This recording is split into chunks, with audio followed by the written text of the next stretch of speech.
Welcome to the inaugural podcast of the Spirit of Business, brought to you by yours truly, Jamie Pritchard. I am a mortgage agent with Mortgage Guys, and a lot of you might be asking, why are you doing a podcast called the Spirit of Business?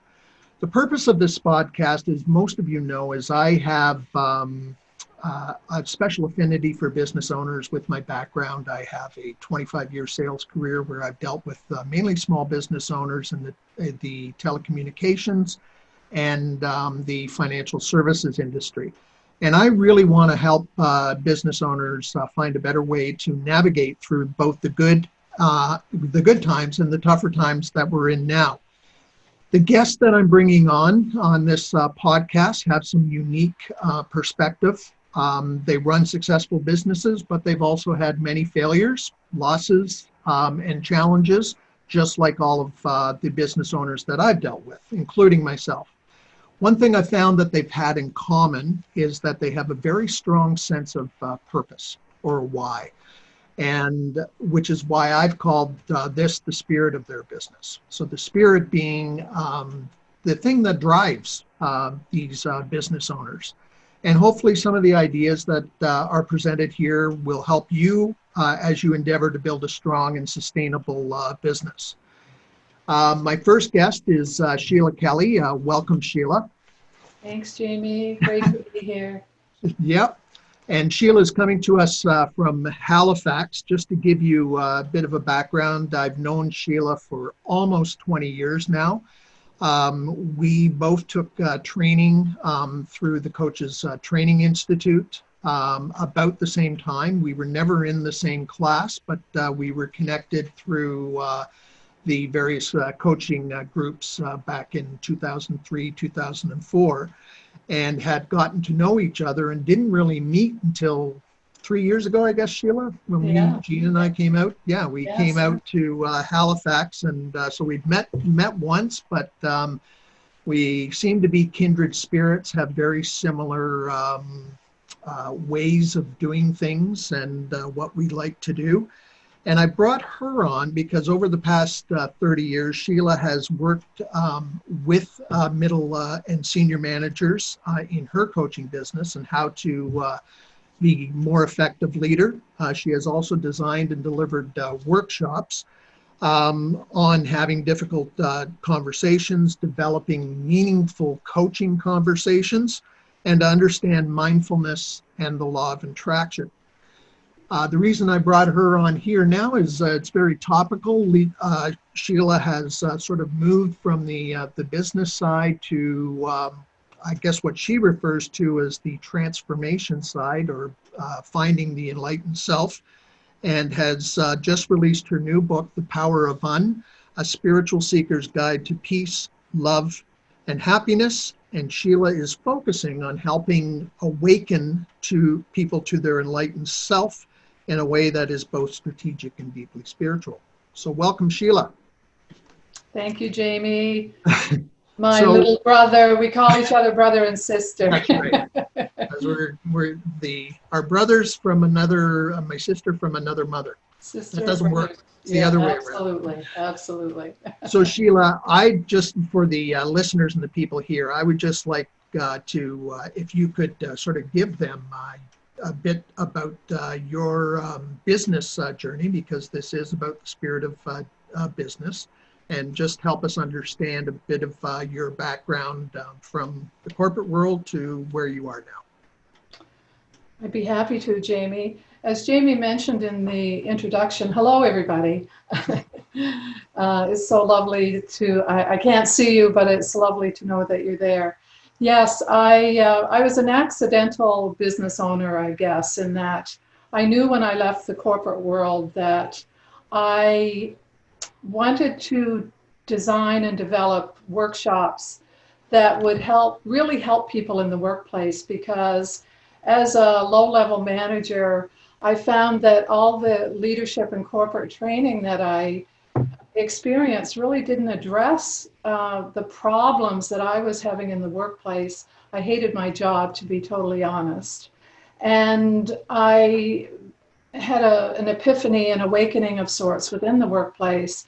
And I started leading from a different perspective, using Jamie's terminology of being spirit guided. I learned to do my job very effectively with more compassion and more from a service perspective, serving the people that were reporting to me. The corporate environment was a union environment, one of the strongest union environments in Canada, to be honest. So it was a very adversarial management versus union type of environment. When I left that environment, again, I knew I wanted to do something that would be helpful at a very personal level for people. And I actually started facilitating a spiritual group. And in that spiritual group, a businessman started attending, and he actually sold his engineering business and started a leadership development business and invited me to be part of that. And neither one of us at that point had heard of coaching, believe it or not. Coaching is so prevalent now, but at that time we hadn't heard of coaching, but started hearing people talking about it, and we did some research, and I discovered the Coaches Training Institute, which Jamie and I both trained through. So I became this business person. The relationship with that man who invited me into his business, that relationship ended, and I suddenly found myself in a position of being a solopreneur, doing what I loved, but not having any real business sense except what I learned from him, because he had been a successful business person. But I jumped in both feet and started or continued to do what I was trained to do, which is coaching, and started building my business. It's fun to think that at that time, which was about 20 years ago, there was no social media. There was no Facebook. There was no LinkedIn. I built my business, I guess, the old-fashioned way, building relationships, going to networking meetings, shaking hands, following up. Didn't do a lot of cold calling. I could never, ever convince myself to do cold calling, to tell you the truth. But it worked. I became one of the most successful leadership coaches in Halifax for a while. And so here I am now, as Jamie said, going down a different trajectory. So Sheila, that transition from the corporate world, many of the small business owners, including myself, that I have dealt with have corporate experience, have enjoyed it for the security that it provides, but not for the sense of self-worth and that. How did you find that transition from the corporate world into your business? You did say, you've already said that you did run a successful business. Was it just you jumped into it and things just took off, or? Pretty much. Well, I wouldn't say that things just took off. There was a point where I had no business at all. And I confess, I always had a husband who paid the rent and put food on the table and that sort of thing. So I consider myself fortunate in that I didn't need the extra money to pay the bills. The extra money did pay for vacations and that sort of thing that we probably wouldn't be able to do. But I was naive. I know I heard another business owner who had to take some time off for illness say, it's harder when you start over again to rebuild, because the first time you do it, it's all about passion and excitement and learning new things, and you don't know what you don't know. There's those unknown unknowns. You don't even know they exist. So it was really fun. It was really fun to, just develop a website and get business cards that you designed yourself. I'm a creative person. So it was just fun. That's how I remember it. So let's talk about the power of UN. Yes. I've had the opportunity to read through the book, And the book is, what really impressed me was your ability to weave in, this is really about your personal journey, and you're sharing your learnings from that own personal transformation. One of the key reasons you wrote this book was to share your experience of reconnecting with what you call your eternal essence. Um, and you've said that it's something that you were aware of all in your life, but really found yourself reconnecting in your 40s. Can you talk to us about what that is, what the eternal essence is? I think it's an aspect of ourselves that is really important to get acquainted with if we want to have a spirit-led business. If we're interested in putting our spiritual selves into our business, because our business is not spiritual in and of itself. It's the spirituality comes from who we are as leaders, owners, entrepreneurs, partners, whatever we are in our businesses. So for me, the eternal essence, and that's just a label. I mean, we can call it all kinds of different things, but I'm going to very quickly talk about consciousness. And I know that sounds like a heavy duty topic, but I've condensed consciousness into 3 levels. And the first one is the ego-based consciousness, which is where most of us spend most of our time. And it's just a certain belief system that we have about our businesses, about life, about everything. And I wrote a little poem once, and it started off, "Fight, compete, win," screamed the voices in my head. And that described the typical paradigm that I found myself in the union environment. So that's a certain belief system, and it's a model of business that I hope is going out of style. But I think it's still pretty strong, that there's a strong sense of competition. I've got to get out there, I've got to win. And there's nothing inherently wrong with it, except I would ask, does it bring me peace? How does it make me feel to live in that paradigm of always pushing and striving and trying so hard all the time? And there's another level of consciousness, another belief system that tells me that it can be easy. I can be in the flow. There is guidance. It's like an internal coach that I have. So that's the eternal essence. That's the part that is always totally calm, totally peaceful, totally loving, and that's available to us all the time. So as a spirit-led entrepreneur, my job, my desire is to never forget that that's who I really am. That's who I really am. And this idea that I have to fight and compete and win and, you know, really get in the ring and be like a boxer, and, you know, there's not enough. That's another belief from this ego belief, ego level of consciousness. There's not enough business. There's not enough money. I've got to get my share. And so the eternal essence is just kind of watching it all and saying, it doesn't have to be this way. There is another way of being in your business. There's another way of being in your life. And of course, between those 2 levels of consciousness, there's the subconscious. And I won't get too deeply into that, but the new neuroscience is telling us that 95% of our behavior is driven by the subconscious.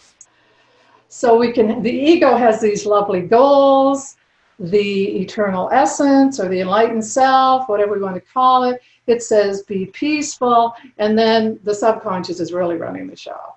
So until we understand what's going on at the subconscious level and begin to work with that, we can create all kinds of interesting things. We can self-sabotage. You know, that's why a lot of times our goals don't work out. We establish these lovely business goals and it was like, oh, wow, what happened? What happened? The Yeah. eternal essence is that, so in the three levels of consciousness, from what I understand in the book, you talk about the ego and subconscious, which I've got a Yeah. pretty good Yes. understanding. Yes. Um, I have a degree in religious studies, and I minored in psychology, so I've got a pretty good idea of that. The one thing that you refer to as the third level is the super consciousness. Is that what you Yes. were just calling the eternal essence? Yes. Okay. Yes. They're different labels for basically the same thing. I mean, we could get a little more technical about it, but I think it's fair to say that divine consciousness and eternal essence are the same. Okay. So I have a basic understanding, and I think you've explained the ego consciousness, the subconscious, and sort of what, from a very high level. How realistic how realistic is it? Because you mentioned about all of these thoughts that we have. Um, the how do we I'm just thinking out loud here. So one of the challenges that I find is from the ego side of things, the ego consciousness. What's its goal? What is it? Why is it there? And you mentioned that it's not bad in and of itself. So what is the goal of the ego conscious? What does it want to do? Well, at its basic level, the ego consciousness is about being in this physical body. And, a lot of spiritual people say we are spiritual beings having a physical experience. So the ego's job is to try to keep the body safe at its very basic level.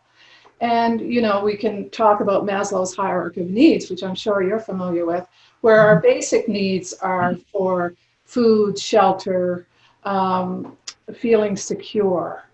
So the ego is very invested in keeping the body very safe. And that's why, from a business perspective, we want to make money because money is the medium of exchange to feel secure, to feel safe in the world. Who wants to be homeless? That's one of the fears, big fears that we often have as business owners, is that I'm going to be homeless on the street if I don't, if I don't get this contract, if I don't get this deal, Right. if this doesn't work and if that doesn't work. So the ego serves a very valuable purpose. However, the ego can also, in its desire to protect us, use strategies that in the long term aren't so great. And the reason for that, not to get too deeply into the psychology of it, but the reason for that is that we learned coping mechanisms as children. And that's what's stored in the subconscious. And so the ego can have all kinds of advice playing in the tape in the background saying, you can't call that CEO. Who do you think you are? Right. And what will people think? Who do you think you are? And what will people think? What will your mother say? What will your father say? So despite having this wonderful goal of keeping us safe, it can in many ways hold us back. I'm reminded of, and maybe this is the what you're really attempting to do with this book and changing people's perspective, is the ego is fear-based. It's based in fear, and what you're attempting to do with the power of which is understand, unlearn, undo, and unleash, is to help people come from a place of love. Yes, a Okay. place of non-fear. Right. My spiritual path is A Course in Miracles, as you know, and it defines fear as anything that is not love. So it's a very simple definition. If I'm not feeling loving and peaceful, I'm in some kind of fear. And as I write about in the book, it's not the kind of fear like, oh my God, I'm going to get hit by a train. It's the kind of fear and anxiety that I think most of us have. Every client I've ever worked with has this ball of anxiety somewhere in their body of they don't label it fear, we call it stress, we call it anxiety. But if our body's not peaceful and calm, then we are experiencing some sort of fear, low level anxiety, humming in the background, don't want to go to work, oh, I want to pull the covers over my head. That's not love. Is that is so the four elements to your transformation, um, understand, unlearn, undo, unleash, is what you've just described. Is that what we have to understand? That Well, I think once we understand the three levels of consciousness and begin to work with that, the unlearn is unlearning the old paradigm, the old fear-based paradigm. And, I've worked with some very successful people, and, it's this fear of being found out. I'm not good enough. Most of us have this little tape. I'm not good enough. I'm not smart enough. I'm not pretty enough. I'm too tall. I'm too short. I'm too skinny. I'm too fat. And these are the messages that are holding us back. So we need to unlearn this old paradigm, this old belief system that is based on fear, and start to reframe, to use a coaching term, reframe, pay attention to what's going on in our thought system, because we think up to 65,000 thoughts a day. And most of us are not aware of what's going on because it's constant. This constant tape where I'm talking to you, I'm talking on the phone, I'm on Facebook, LinkedIn, doesn't matter. There's this tape going on, constantly assessing what I see, what I hear. And until we get conscious of what's going on with our thought system, we can't move forward. We can't begin to unlearn it, reframe it, and begin to come from a different paradigm. so one of the I was especially interested in the unlearn because there are times when as you know, I'm very aware of my thoughts. The challenge I find is changing those. One of the things and I'm referring on page 52 that you talk about is affirmations. Yes. You used an affirmation: I love my life, I love my work, and I attract abundantly all that I need to flourish and increase and make a difference. I have to tell you, I have found that difficult to do. And you even refer to a quote by Ben Zander that says, "A lie in transition to becoming a truth." Because when I find when I first start doing those affirmations, I don't know whether it's the ego, I don't believe them. No. I Well, don't believe. I can tell you very honestly, Jamie, I didn't believe it either. I Okay. didn't believe when I was hating my job at Let this. me so let me ask you this: Is it a beating down of the ego? Like the more that you repeat this affirmation, that the ego finally gives up, or is it more of an opening to the super consciousness that you refer to, or just a different reality? It's just a training. It's just training yourself to think differently. And yeah, there is a bit, I wouldn't say beating down the ego, but there is a sense of getting the ego on board, because ego loves the status quo. Ego doesn't like change. It doesn't want us to change our thoughts. It doesn't want us, no matter how horrible anything is. Ego is very happy to stay there because it doesn't like change. Right. So the goal of the affirmations, yes, is to try to convince ourselves that this what feels like a lie is really the truth, because saying I love my job didn't suddenly, like magic, make me love my job. But what it did was, as you say, it opened me up to the possibility that there were things in the job that I hadn't noticed before that I could love. Okay. It's the old example of, if I tell you to watch out for, to see if you see any Audis on the way in traffic, you'll suddenly notice, oh, there's a lot of Audis. Right. So, to use an old Bible verse, what you seek, you find. So whatever we look for, we will find. So if I seek opportunities to love my job, I actually find them. Right. And it does take time. I said that affirmation for a good 5 years, every night, with my head on my pillow, Wow. silently in my head. Yes, yes. Because the old programming, how long has it been there? Right. That tape that keeps playing, it's been there, like when I started doing that, it'd been there over 45 years. And So it's not affirmations are not fast. They do work, but they're not quick. They're you not point so to rapid. how long did it take you before you really felt that you believed what you were saying? Ah, good question. When I left that job, and we're using that job as an example because that's when I used the affirmation. When I left that job, I can honestly say I didn't fall madly in love with the job. I can tell you, and one of the reasons I didn't fall madly in love with my job, because it's not what I was supposed to be doing. You know, you talked about purpose. Um, that's not what I was supposed to be doing. My purpose was not to be a manager on the front lines of a tough union environment. So it wasn't my life purpose to be there. So that was part of the reason I hated it.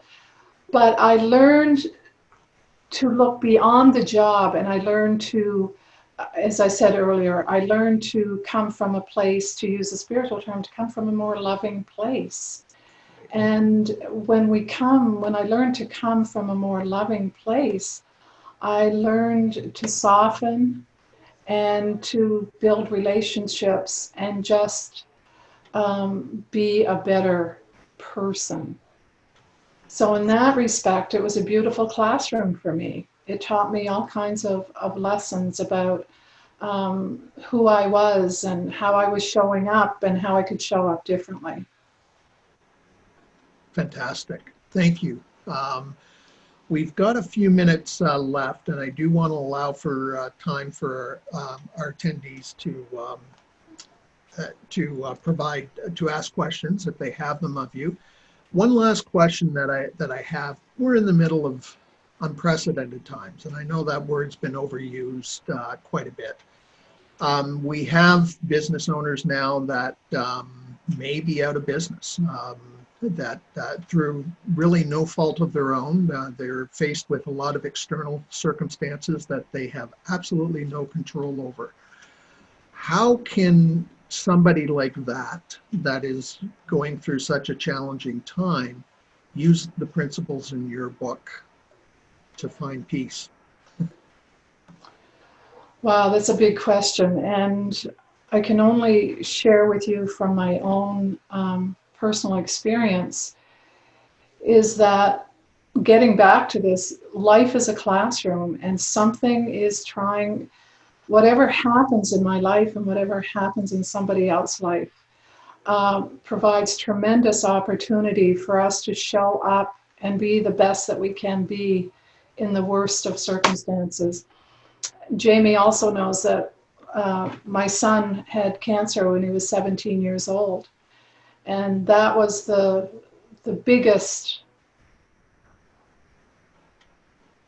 adversity that I have ever faced.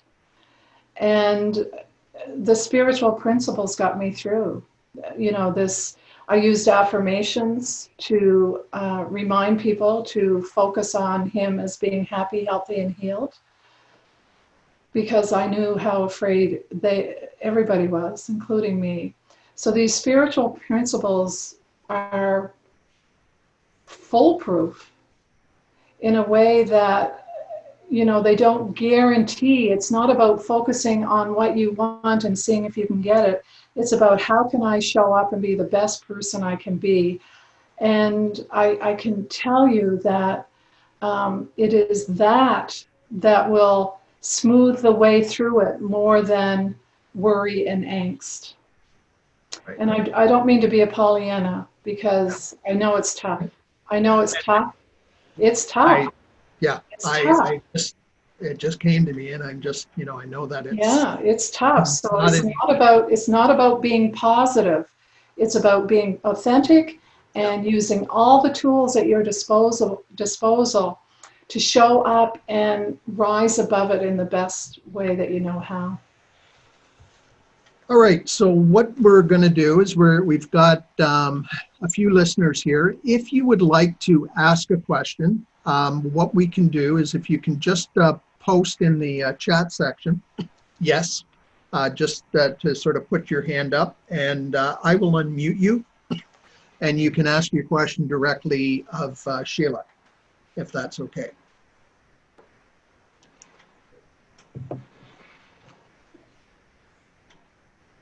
Oh, come on, I'm sure there's many people there that must have a something. And I can't see you, so Yeah, I don't know if exactly. that makes a difference or not.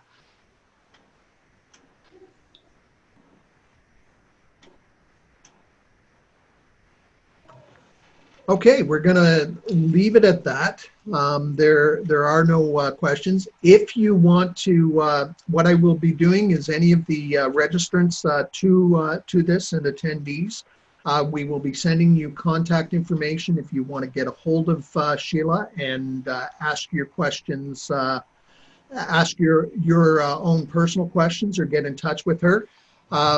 And we will also be sending you the link of how to download the book, The Power of A Spiritual Seeker's Guide to Peace, Love, and Happiness.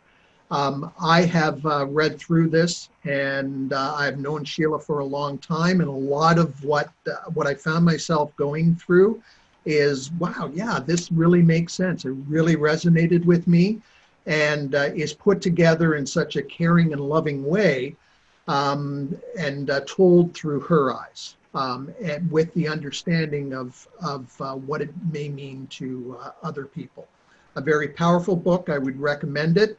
And finally, we will be, if you want to connect more, I will also be sending a link on May 18th. Sheila, 6:30 Eastern time. Is that, I'm Yeah, not sure of the time. We'll yeah, confirm yeah, that, but I think 6:30 it's Eastern. 6:30 Eastern time. Sheila will be hosting an open Zoom meeting to on her book, The Power of Un, and getting more in depth into some of the things. I think the first one we're going to be doing is Understand. So Mhm. if you're interested in doing that, I will be sending that out to you. Thank you very much for attending. And we will see you next week when my guest will be Justin Hanley of Royal LePage Realty, and we will be getting his perspective on the spirit of business. Thanks for coming, everybody. Yes, thank you.